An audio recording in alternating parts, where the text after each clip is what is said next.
Tema 9. Història de la llengua catalana. Abans de començar amb el desenvolupament d'aquest tema, m'agradaria aclarar que el tema 9, Història de la llengua, va conjuntament amb el tema 8, Sociolingüística. Vos deixaré l'enllaç al tema de Sociolingüística al final d'aquest vídeo i a la caixeta de descripció. Respecte a aquest tema, està dividit en dues grans preguntes. La primera pregunta diu així: origen i evolució de la llengua catalana, substrat, la romania i les llengües romàniques, el llatí vulgar, superstrat i adstrat. I la segona pregunta diu així: als segles XVI i XVII fins l'etapa contemporània, Pompeu Fabra i Antoni Maria Alcover. M'agradaria recordar-vos també que aquestes preguntes estan respostes a la meva manera i amb el contingut i temari que a mi m'han donat. No obstant, hi ha moltes possibles formes de resoldre-les, no només aquesta. Primera pregunta. Origen i evolució de la llengua catalana, substrat, la romania i les llengües romàniques, el llatí vulgar, superstrat, adstrat.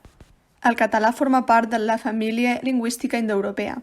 Aquestes llengües que pertanyen a aquesta família tenen el seu origen en la llengua parlada entre el Mar Negre i Caspi cap a l'any 3000 abans de Crist. A causa de les múltiples migracions d'aquests parlants per diferents territoris, es van anar diversificant en diverses varietats, de les quals va sorgir la itàlica, que va donar origen al llatí, llengua parlada pels romans. En el segle II abans de Crist, els romans varen arribar a la península ibèrica iniciant la romanització, procés d'implantació de la cultura, les lleis, costums i llengua pròpies de l'imperi romà. En aquell moment, el territori estava ocupat per uns altres pobladors, que parlaven celta i ibèric, les llengües preromanes. Aquestes llengües, amb el temps, varen ser substituïdes pel llatí, deixant en ella influències en la fonètica i el vocabulari. Això es coneix com substrat, que és la influència que una llengua pròpia d'un territori té sobre una altra llengua que acabarà substituint-la. Del llatí que parlaven els romans, en la península podem distingir dues variants: el llatí culte, que seguia una normativa estricta, i el llatí vulgar, llengua parlada pel poble que va evolucionar cap a diferents llengües romàniques. El llatí vulgar va anar evolucionant de manera diferent pels diversos territoris conquistats, donant lloc al sorgiment gradual de les llengües romàniques. En el segle V es va descompondre l'imperi romà, provocant el trencament de les relacions amb els territoris conquerits.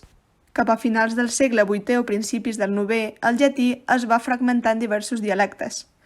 Aquests dialectes van anar evolucionant fins al segle X, on podem diferenciar diverses llengües que segueixen vigents en l'actualitat, com el català o el castellà. També durant el segle V van arribar a la península un poble d'origen germànic, que va provocar canvis en la llengua, procés conegut com a superstrat, que és la influència d'una llengua sobre una altra sense arribar a substituir-la. Durant el segle VIII, els musulmans varen ocupar la península ibèrica, on residirien per 8 segles. Aquesta presència àrab va provocar nombroses influències entre les dues llengües, procés que es coneix amb el nom d'adstrat.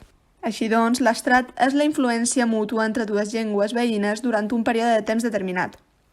Després, en el segle XII, les llengües romàniques ja s'havien consolidat entre el poble, però en els àmbits intel·lectuals i acadèmics la llengua de prestigi continuava sent el llatí. És durant aquest segle que s'escriu el primer text en català, el Forum Judicum, i més tard s'escriuen també les homilies d'Organyà. Del segle XIII és important destacar la figura de Ramon Llull com a principal creador de la prosa catalana. Ell va ser el primer escriptor europeu en emprar una llengua que no fos el llatí per tractar temes més cultes, amb la finalitat de poder arribar a la gent, que ja no parlava el llatí culte, sinó una nova llengua, el català.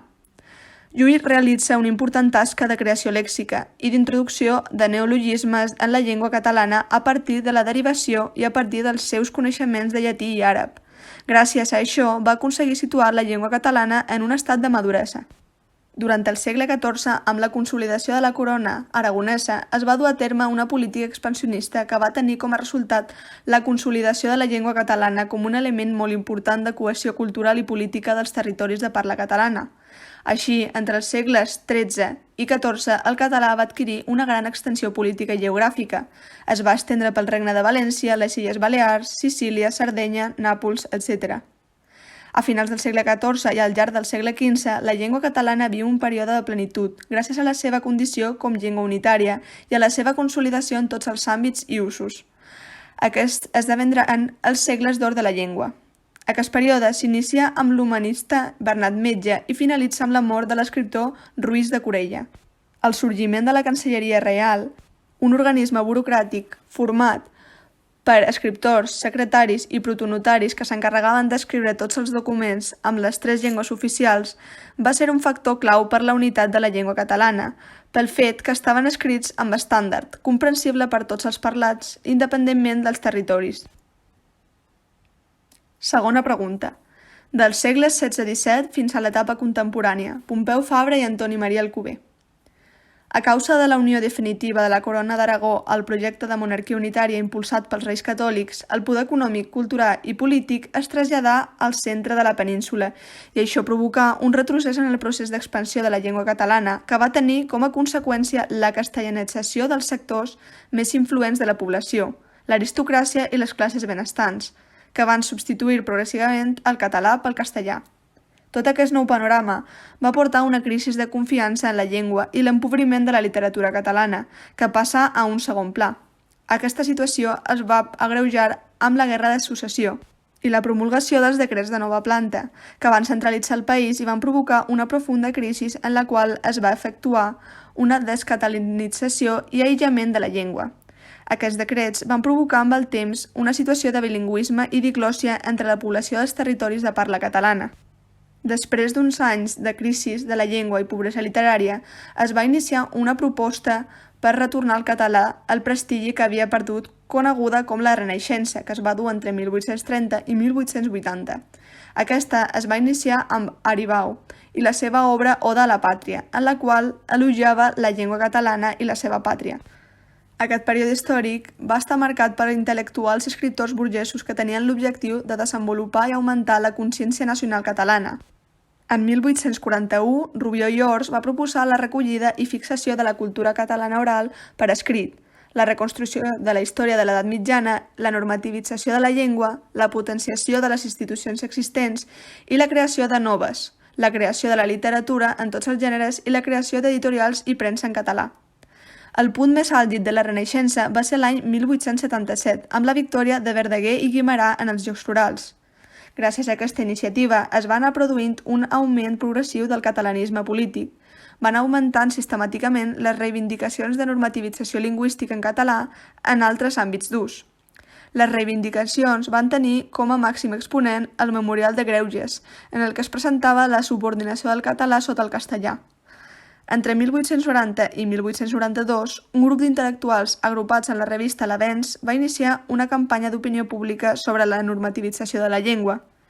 Proposaven la confecció d'un diccionari lèxic de català i l'establiment d'un model de llengua que s'acostés a la visió culta i popular. A finals del segle XIX va sorgir el moviment del modernisme, els seguidors del qual perseguien els objectius de convertir la llengua catalana en una llengua de cultura i moderna, a la volta que recuperar el seu prestigi. Aquests objectius no varen poder arribar a complir-se a causa del poc suport polític. No obstant, la situació va canviar la victòria de la solidaritat catalana en les eleccions a les Corts en 1907, quan començà un nou període literari conegut com a noucentisme. Aquest, a diferència del modernisme, sí que comptà amb el suport polític de la Mancomunitat de Catalunya, presidida per Enric Prat de la Riba. Gràcies a això, es va poder començar el procés de normativització de la llengua.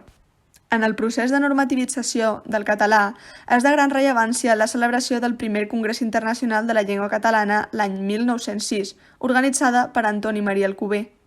En ell es van posar en discussió 17 temes i 61 comunicacions diferents, sobre ortografia, sintaxi i gramàtica. És molt important també el treball lingüístic realitzat per Antoni Maria Alcover i Pompeu Fabra. Alcover va ser el fundador del primer Congrés Internacional de la Llengua Catalana i va escriure una pluralitat d'obres en el camp lingüístic i folclòric, com per exemple el Diccionari Català-Valencià-Balear, on recull la llengua antiga, moderna, comuna, dialectal, col·loquial i literària de tots els territoris de parla catalana. Pompeu Fabra és considerat el pare del català modern, ja que, a més de participar en el primer Congrés Internacional de la Llengua Catalana, va treballar a l'Institut d'Estudis Catalans i fou el principal encarregat de la normativització. En 1913 va redactar les normes ortogràfiques. En 1917 publicà el Diccionari Ortogràfic. En 1918 la Gramàtica Catalana i l'any 1932 publicà el Diccionari General de la Llengua Catalana. Fabra va tenir com a principal objectiu la normativització, depuració i modernització del català. L'any 1907 es va fundar l'Institut d'Estudis Catalans, que es va dedicar a la investigació científica de tots els elements de la cultura catalana. En 1911 es va crear la secció filològica que es va encarregar de posar fi a l'anarquia ortogràfica i va publicar les normes ortogràfiques confeccionades per Pompeu Fabra. A més, gràcies a la Segona República Espanyola, la cultura catalana va sortir d'un gran retrocés. Però tots els avanços aconseguits per aquesta varen ser enderrocats amb la victòria franquista després de la Guerra Civil. Més tard, amb la consolidació d'un nou règim antidemocràtic, Franco, amb l'objectiu d'unificar Espanya, va excloure la llengua catalana dels àmbits públics, podent-se utilitzar tan sols el català en els àmbits privats i familiars. Així, es va dur a terme una profunda castellanització i repressió contra el català. Malgrat tot, es va mantenir com a forma de resistència de la cultura en la clandestinitat. Encara que els primers anys del franquisme van ser durs, amb el pas del temps aquest règim es va anar moderant, motiu pel qual en la dècada dels 60 varen aparèixer entitats culturals que varen impulsar la normalització catalana de nou. A partir de 1978, amb l'aprovació de la Constitució espanyola, la finalització del règim franquista i el nou estat d'autonomia de Catalunya, promulgat l'any 1979, el país va entrar en un estat de normalitat democràtica. Així, el català va anar normalitzant-se, fins al dia d'avui. A dia d'avui, el català és una llengua oficial en les respectives comunitats en les que es parla.